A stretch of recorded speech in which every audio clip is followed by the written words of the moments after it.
Hi అండి. Good morning. ఇవేంటో మీకు తెలుసా? పూతరేకులు. లాస్ట్ టైం రాజమండ్రి వెళ్ళినప్పుడైతే అక్కడ నుండైతే రేకులు తెచ్చేసుకున్నామండి. అవి ఇవి. అంశు హాస్టల్‌కైతే వెళ్తున్నాడు మా పెద్దబ్బాయి. నాకైతే పూతరేకులు కావాలి చుట్టివ్వండి అన్నాడు. అప్పటికప్పుడైతే ఏదో నాకైతే చేయడం రాదు. ఫస్ట్ టైం అయితే నేను చేశానండి. మా అమ్మ చేస్తారు. కానీ అమ్మ అప్పుడు ఇంటి దగ్గర లేరనమాట. అందుకని నేనే ట్రై చేసేసా ఫాస్ట్‌గా. ఇదైతే షుగర్ పౌడర్ అండి. మామూలుగా అయితే బెల్లం పొడి వేసుకుంటే చాలా బాగుంటుంది. కానీ అప్పటికప్పుడైతే నాకు టైం లేదు. అందుకనైతే షుగర్ పౌడర్ వేసుకున్నాను. ఇంకా ఇది వచ్చేసి డ్రై ఫ్రూట్స్ పౌడర్.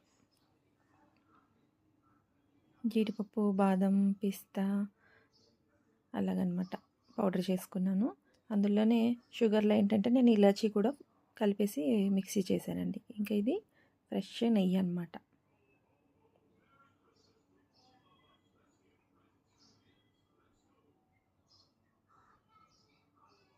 చాలా బాగుంటుందండి. ఎప్పుడైనా రాజమండ్రి వెళ్తే కనుక తప్పకుండా రేకులు తెచ్చుకొని ఇంట్లో ఇలా ట్రై చేసి చూడండి.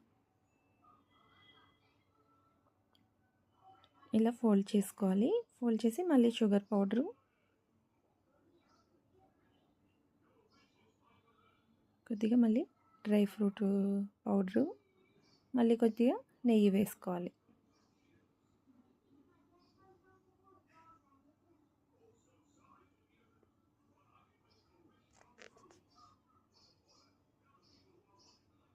చాలా పలుచగా ఉంటాయి ఇవి.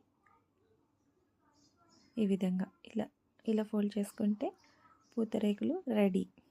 చూస్తున్నారుగా ఎలా వచ్చిందో. ఫస్ట్ టైం ట్రై చేశానండి. ఇలా అయితే ఫాస్ట్గా చేసి మా అబ్బాయికి అయితే ఇచ్చేసాను అనమాట నేను. చూడండి ఎంత బాగున్నాయో. వీడియోకి లైక్ ఇవ్వడం మర్చిపోకండి.